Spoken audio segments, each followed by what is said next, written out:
Super Rugby Dream Team for the latest round of AU and Aotearoa. Some pretty good games. Blues had a win, so I've definitely got the Blues goggles on, and I'm going to be picking some Blues players, maybe to the detriment of some other star performers. But I'll go through my guys. If it's your first time seeing one of the Dream Teams, they're kind of positioned by their relative position, not necessarily by the jersey number. And we're looking at the 4 games from the weekend. So we'll get cracking, and we will start with the prop. I'm going to have to pick this guy more often because he's got a nice short name, which makes it easier for me to write out. Fit name onto those little magnets I got. I need to get some bigger magnets.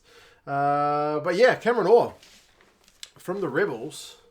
I mean, the Rebels scrum was operating pretty well, which is his primary job, but I'm happy with him in that area. He also had a try assist, which was ridiculous hands for a prop. He kind of popped the ball out from it was a set play at the Mall. If you haven't seen it, it's very much highlight worthy. The fact that it's the loose head prop that chucks that pass to Ulysses, who goes over for the try. 4 runs, 9 meters. He had a pass. The one pass was the try assist. Defender beaten, made 5 from 5 tackles. You consider the fact that he only conceded 1 penalty. He got 1 turnover on the ground, and I think Longbottom got penalised at least 2 or 3 times at scrum time as well. So pretty good effort from Cameron Orr.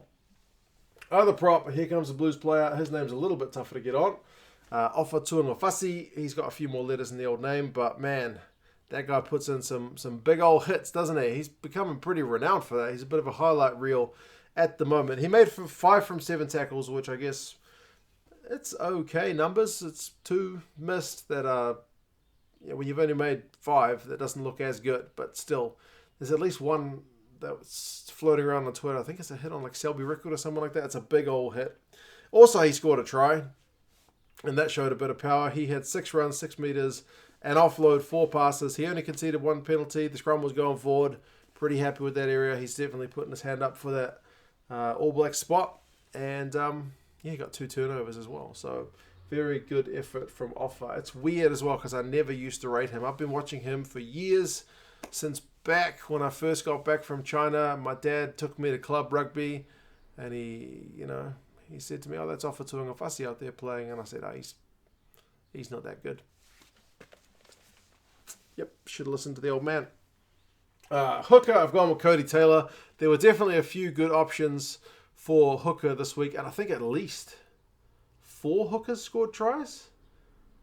At least, maybe more. Bonanza of tries for the hookers. He got a try, and it was, I mean, most of the hookers' tries were from walls, to be fair, but the Crusaders one was at least like 10, 12 meters.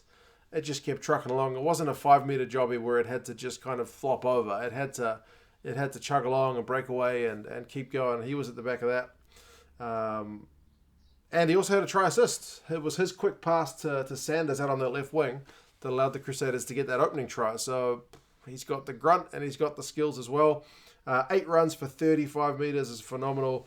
4 passes, a clean break, a defender beaten, 5 from 6 tackles. And importantly for the Crusaders, the lineout was 100%. Their lineout's been getting progressively better, I think, over the competition. And this week was a perfect example of that. Also didn't concede any penalties, which is always good news. Another try scorer, this time it's from the Force, Fergus Lee Warner. And he's a bit of a tackling machine. That's partly what he does, isn't it? He had a try. That one was also a big maul, and he was the man. I think it was Thrush who went up for the ball, and Lee Warner was the one who ended up being the recipient of the ball at the back of that maul. He had 13 runs for 40 meters, which is huge for a lock. Beat a defender, had a pass. 17 out of 17 tackles is phenomenal. Didn't concede a penalty. Also got 2 line-out wins. Also got 1 turnover. What didn't he do? I'm loving seeing the Force guys, man. There's so many guys that I just didn't know a few months ago, and now I'm really impressed by it. But yeah, I'm pretty happy. Next, I've gone with another Aussie guy. I've gone with Trevor Hosea. He had a pretty good game for the Rebels, didn't he? He got a try assist. I couldn't remember. I had to go back and watch the highlights. I think he throws one of the passes, which ends up being one of the 1 meter out tries. I can't remember which one it was, but I think that's the one he gets credited with. I don't really remember that one.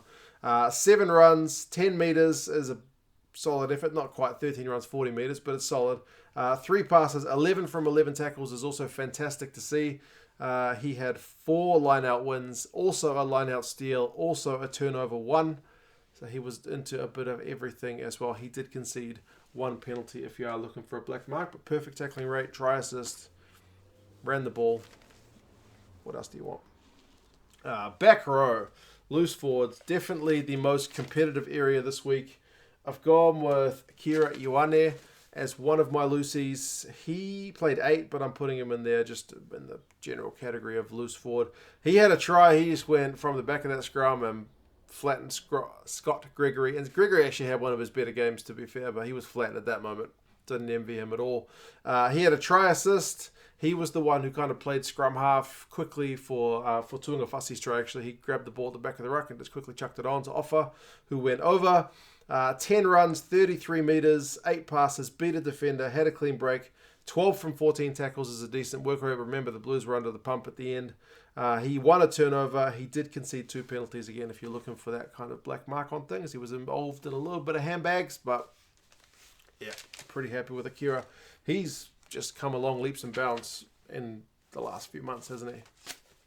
He looked like dead and buried. No, we're going to get nowhere near a black jersey. I'm not saying he's there, but he's at least putting his hand up, putting himself in that conversation.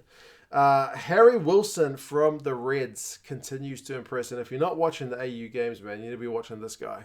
He is just explosive. He had a try, and it was a bit of a charging support line run try, and he could have had another similar one. He's got some gas for a loose forward. 16 runs for how many meters? 88. 88 run meters. You thought 40 for a lock was good. 88 for a loosie is just a shift, man. 7 passes and an offload. Beat 2 defenders. Had 2 clean breaks. Remember, this is a loose forward we're talking about, not a winger. 20 out of 21 tackles. And he also won a turnover on the ground. He did concede a penalty, again, if you're looking for that kind of black mark. But, man, the guy's a machine. 2 absolutely block-busting loose forwards there. I have to go with one kind of defensive guy, and I've gone with Sam Kane in that spot there because he didn't do so much with the ball. 5 runs, 7 meters. Compared to 88 is nothing to shout about. He beat a defender. He had an offload. But 18 out of 20 tackles. He's putting in an absolute mammoth effort as the captain. 3 turnovers, which makes him the number 1 guy this week in turnovers. And he didn't concede any penalties while doing it. So I've cut out a heap of loose forwards to pick these 3, but those are the 3 I'm going with. I better check that I get these straight. I've been getting these not quite straight recently. It looks straight from when I do it at my angle. Anyway, so that's the forwards. You guys let me know what you reckon about them. I've got more Blues guys coming. I've gone with Finlay Christie as my number 9. He had a bit of a breakout game, didn't he? Up against arguably the best 9 in the world, at least the ones currently playing. 2 tries. He got 1 from Rico Ioane. That was a pass that came in after that. Caleb Clark kind of regathered a high ball and beat a man. Good support line from a scrum half. It's kind of what you want. And one of them was from, and again, Caleb Clark had the try assist for that one. And that was, Beauden Barrett's loopy pass setup move out on the left wing to Lambourne. So he finished that one off. So, yeah, he's in the right places, which is something, I don't know how well you can coach it, but he knows to be in the right place at the right time. And he also had a try assist, which was the inside ball to Fa'ane. He probably could have gone himself, but I think he was just taking a few meters out, and he had the presence of mind to give the ball to the man in the better position. And sure enough, the Blues scored from it. So, man, he was involved in 3 of the tries. He had 7 runs, 49 meters, 3 clean breaks, 2 offloads, 45 passes, made 4 from 5 tackles, didn't concede a penalty, didn't do any Hollywoods. He kicked 4 times. Very good effort from him. That Blues 9 jersey has been a bit of a revolving door, I guess. Like you've had Knock, you've had Ruru, and you've had previous guys there in previous years as well. None of them kind of at that elite level. Let's hope Christie can step up, but we will see. Next, I've gone with Richie Moana again. He still just looks absolutely dangerous. Every time he gets the ball, you've got to think something's going to happen. He had a try assist, which was the offload for Lester Whanganuku's try right towards the end. He had 2 conversions and a penalty goal, and his goal kicking kind of sucked. He didn't have a good night with the boot. And I haven't tracked the stats for the whole season, but I don't think his goal kicking has been very good. However, you don't really notice it so much with Moana because generally the Crusaders win by enough that a goal kick's probably not going to be the difference. Generally, he's setting up half the tries anyway. And I feel like, and I don't have any evidence for this whatsoever, the important ones he gets. If it's a clutch kick to win the game or to get, beyond 7 points, deny a bonus point, something like that, I feel like he gets those kicks. And until he really messes up a game with his goal kicking, I don't think he's going to come under the microscope. Maybe the same way someone like Bodie or maybe Carlos used to, you know what I mean? So if he keeps getting the important ones, that's the main thing. But ideally, he'd like to bump his numbers up, I'm sure. That being said, the goal kicking aside, 12 runs, 64 meters. He had a clean break. He had 7 defenders beaten, which is, again, the number 1 guy this week for defenders beaten across all 4 games. 27 passes, 2 offloads, 9 from 9 tackles, so defensively flawless, conceded no penalties. He's just in bloody good form, man. What can I say? Midfielders, I've got... Right, laptop died. Let's fix that up. Edit it together after I'm done. Midfielders, I've gone with Ire Simone from the Brumbies. He's quietly just really ticking along, being a very consistent performer for the Brumbies. I know Kuandrani's kind of the bigger name in that midfield, but 14 runs for 36 meters, 14 runs, he's wanting the ball, and he had 17 passes, so he's also acting as another distributing option for the Brumbies, which is interesting to see. Like, a lot of midfielders don't get anywhere near that.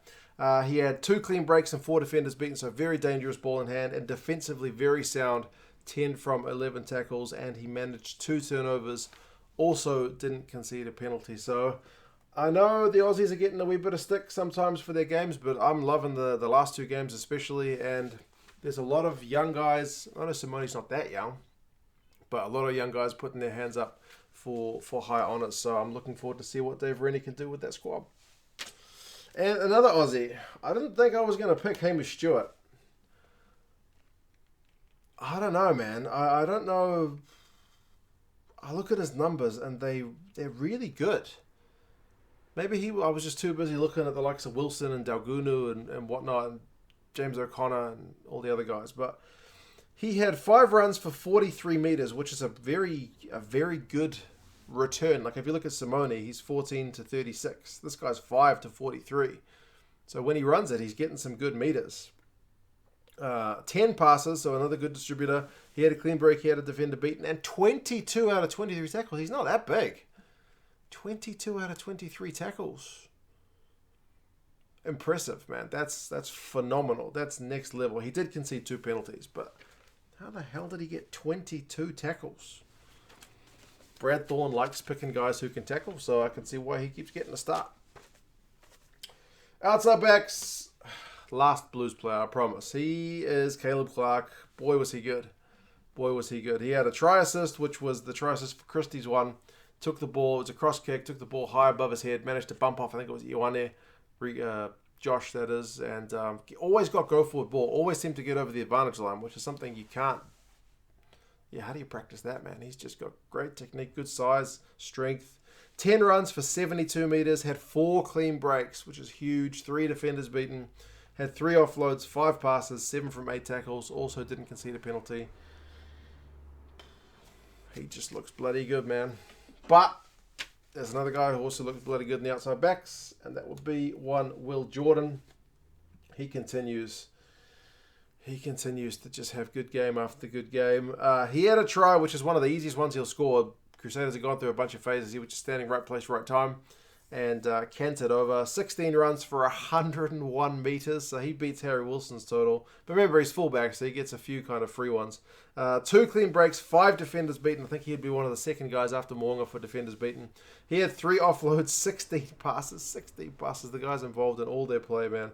2 from 2 tackles. He did have 2 turnovers conceded. One of them he kind of put a foot in touch and messed up, let the Chiefs get line out ball, but then he made up for it like a few minutes later, trying the same like agility move, and he did it to perfection. So if he lets you down 1 minute, he'll do 5 good things the next.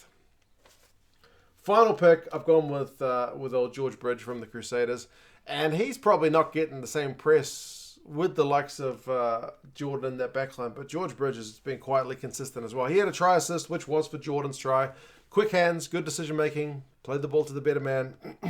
13 runs, 61 meters. Whilst that's not as good as Jordan's, it's still a very good return. He had 7 passes, which for a winger is a decent amount. He had a clean break, he had an offload, and 13 out of 15 tackles, which also for a winger is huge. Absolutely huge. So very good effort from George Bridge. I remember when he came up against Talea when the Blues played him, and he kind of schooled him a bit. So George Bridge is very good, getting a lot of experience under his belt. Not as young as he was, so looking like a top player as well. Who are the guys I've done the dirty on? I'll mention a few kind of honourable mentions. Rico Ioane for the Blues continues to go pretty well at centre, I thought. Good try assist for him. Boshier for the Chiefs got another try. Didn't get as many tackles as Kane. Didn't get as many turnovers, but he continues to be very good. He's good in the line-out as well, which is a useful skill to have. Sanders for the Crusaders with that try. I think those Crusaders Lucies, I probably don't give them enough credit on this channel. Falau Fahinga for the Brumbies had 2 tries and I couldn't pick him. I think Taylor was probably better overall, but that Brumbies Maul deserves a special mention. Jordan Pataya for the Reds when he came on pretty early as well. He looked very dangerous. He had 50-odd run meters, so probably needs a haircut, but otherwise looked very good. Shannon Frizzell is the #1 guy on the dirty on. There's no Highlanders players here at all. No Highlanders players here at all.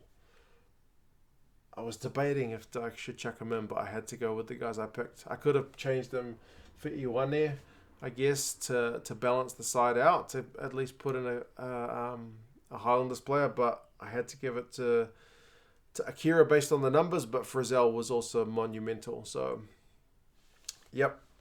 Stowers again for the Force, another loose forward who had a big game. He had a ton of tackles, I think like 18 odd tackles. And Naisarani, another loose forward who also had a phenomenal game. I think you could probably make Stowers, Sanders, all these other guys, Frizzell, Naisarani, all these guys into a second back row of their own and still be pretty happy with it. But yeah, that's my picks, guys. You guys let me know who you would have had in, who you would have had out. And yeah, I'll see you guys again for the next one. Cheers. Bye-bye.